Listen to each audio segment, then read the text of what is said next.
After the Rajtarangani, the source of history of Jammu and Kashmir is Vikram Ankadev Charita of Bilhana. Author जो इसके थे बिल्हाना थे, on 11th century Kashmiri poet थे। Language ये Sanskrit language में लिखी है। फिर उसके बाद आता है Kuttanimata Kavya by Damodar Gupta at the time period of जय पीरियड ऑफ कर्नाटकोटा डायनेस्टी की जो थे। फिर इस बुक से कश्मीर की social political and economic life के बारे में पता चलता है। फिर आता है लोक प्रकाश, लास्ट इम्पॉर्टेंट सोर्स थे ये इंफॉर्मेशन थे। But this is not a last, this is important last.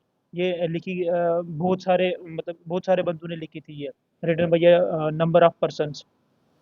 फिर उसके बाद कुछ बुक्स और आती है, तारीख़ कश्मीर, तारीख़ कश्मीर ये भी बहुत सारे ऑथर ने लिखी है, जैसे भाई मलिक हैदर ने लिखी है, सईद अली, हसन हसन बी अली ड्यूरिंग जहांगीर के टाइम पे।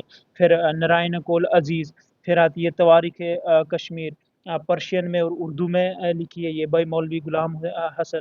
3 वॉल्यूम्स की किताब है। इस किताब के अंदर डिटेल्ड कश्मीर की political life, history, geography, art and craft का मेंशन है। छोटी-छोटी चीज़ दी है।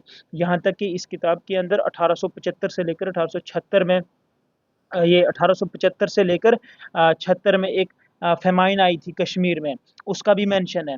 इस बुक के साथ कई जगह पे मोहम्मद कासिम फरिश्ते के नाम के साथ भी जोड़ा जाता है। फिर आती है वक़ात कश्मीर, मतलब टाइम का ज़माना। ये लिखी है भाई ख्वाजा मोहम्मद आज़म कोल ने। फिर उसके बाद इस किताब के अंदर रिलीजियस और सोशल ट्रेंड्स पे लाइट डाली है, और मुगल्स ने क्या-क्या अचीवमेंट्स की थी। फिर ज़फ़रनामा बाय शरीफ़ुद्दीन यज़दी, ये बुक रिलेशन बताती है सुल्तान सिकंदर और तैमूर के बीच। फिर मुल्फ़ज़ात तैमूरी, ये तैमूर ने खुद लिखी हुई थी, ऑटोबायोग्राफी बताई है खुद की, क्या क्या-क्या रिलेशंस थे सुल्तान सिकंदर के साथ। फिर उसके बाद आता है अकबरनामा। अकबरनामा ये by Abdul Fazal shows about Akbar. फिर उसके बाद बहरिस्तान शाही, ऑथर अननोन है, इसका पता नहीं है लेकिन इतना पता है life of Yusuf Shah in exile की बताता है। फिर उसके बाद आती है तारीख रुस्ती, मीर हैदर दुगलत ने। फिर तारीख हसन पीर हसन शाह ने। फिर तारीख किश्तवाड़ शियोजदार ने। फिर मुख्तसर तारीख कश्मीर, पंडित बिरबल कचरू ड्यूरिंग द महाराजा रंजीत सिंह के टाइम पे। फिर आतिश चिनार, ये शेख अब्दुल्ला ने लिखी है, वेरी इंपॉर्टेंट। फिर तुजुके जहांगीर और जन्नतुल फरदोस, फिर ये भी जहांगीर एम्परर ने ही लिखी है। फिर तबाकत अकबरी, फिर निज़ामुद्दीन, ये सब इम्पोर्टेंट पर्शियन सोर्सेज हैं जो कश्मीर की हिस्ट्री बताते हैं। फिर उसके बाद हम बात करेंगे कुछ फॉरेनर्स अकाउंट्स जिन्होंने कश्मीर के बारे में बताया है, जैसे पोटालेमी सेकंड सेंचुरी सी के बारे में, in geography earliest geographical mention of Kashmir. फिर उसके बाद आता है Herodotus mentioned a city called Kaspat Kaspat Kaspatyros.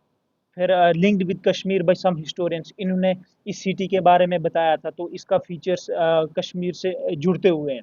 फिर उसके बाद चाइनीज़ ट्रैवल, ह्यूंग सेंग ने 631 634 सी में बताया था, ड्यूरिंग द हर्षवर्धन, उस टाइम इंडिया में इनका रूल था और कश्मीर में दुर्लभवर्मन का रूल था। फिर इनकी जो बुक है उसका नाम था सीयू की रिकॉर्ड्स ऑफ वेस्टर्न वर्ल्ड। फिर उसके बाद कुछ इस्लामिक फॉरेन अकाउंट्स की बात करें तो पहले है अल बिरूनी, 11th सेंचुरी में लिखी है, मोहम्मद गजनी के साथ इंडिया आए थे। इसने इंडिया को इन्वेड करने से पहले अपने सिपाही भेजे थे, और इनमें से सबसे ब्रिलियंट अल बिरूनी थे। इसने सब कुछ सीख लिया था यहाँ पे, और फिर इसने बुक लिखी तारीख हिंद, किताबुल हिंद। इसके अंदर कश्मीर के बारे में लिखा था। उसके बाद फिर कुछ अर्ली यूरोपियंस की अकाउंट्स की बात करते हैं। Sir Walter Lawrence, the valley of Kashmir, Alexander Cunningham, the land of lamas, Ladakh के बारे में लिखा है। फिर GC Smith, lord of the hill. फिर William Moorcroft, travels in the Himalayan provinces. फिर Frederic Drew, Jammu and Kashmir territories, actually Jammu को जोमा बोला था इसमें। फिर उसके बाद हम बात करेंगे अर्ली यूरोपियन विजिटर्स, मतलब जो कश्मीर आए थे, फादर जेरोइम जेवियर, ये क्रिश्चियन थे। एंड बिनोइस्ट डी गॉइस, ये आए थे अकबर के साथ। फिर उसके बाद फ्रांसिस बर्नियर, ये फ्रेंच फिजिशियन थे और औरंगजेब के साथ आए थे कश्मीर। फिर जीटी विग्ने 1835 में इन्होंने पूरा ट्रैवल किया था और ये चलते चलते डोडा तक पहुंच गए थे ड्यूरिंग सिख रूल। डोडा के बारे में इन्होंने खुद लिखा है। अब ये लिटरेरी सोर्स थे, मतलब जो रिटन रिकॉर्ड थे। इसके अलावा होते हैं आर्कियोलॉजिकल रिसोर्सेज ऑफ हिस्ट्री। फिर कश्मीर को हम डिवाइड करेंगे, एक है प्री हिस्टोरिक इरा, इसका मतलब है हिस्ट्री से पहले, यानी जब लिखा नहीं जाता था, राइटिंग नहीं थी, कोई स्क्रिप्ट नहीं थी दुनिया में, उसमें आता है। फिर आता है ओल्ड स्टोन एज, जिसको बोलते हैं पैलियोलिथिक साइट। इसमें लोग ज़्यादा शिकार करते थे, पत्थरों के हथियार बने होते थे, इनका इस्तेमाल किया जाता था। फिर Kuthar valley, Poonch, hand axis, मतलब जो हमें वहाँ पे कुछ मिलते हैं एक्सेट्रा। फिर रियासी में हमें ये पैलियोलिथिक साइट्स कुछ मिलती हैं। रियासी में है stone tools of Palaeolithic culture. फिर रामनगर और नगरोटा जम्मू में स्टोन टूल्स एंड माइक्रोलिथ्स, मतलब ये सामने से बारीक होते हैं। फिर उसके बाद आती है new stone age. New stone age में बात करेंगे, इसको बोलते हैं नियोलिथिक साइट। इसमें एक साइट है बुरज़ाहम श्रीनगर के पास, ये एक नियोलिथिक साइट है। यहाँ पे पिट डिवेलिंग्स, मतलब एक खड्डा खोदा, उसके उसको ऊपर से कवर किया, इस तरह से घर यहाँ पे मतलब देखने को मिलते हैं।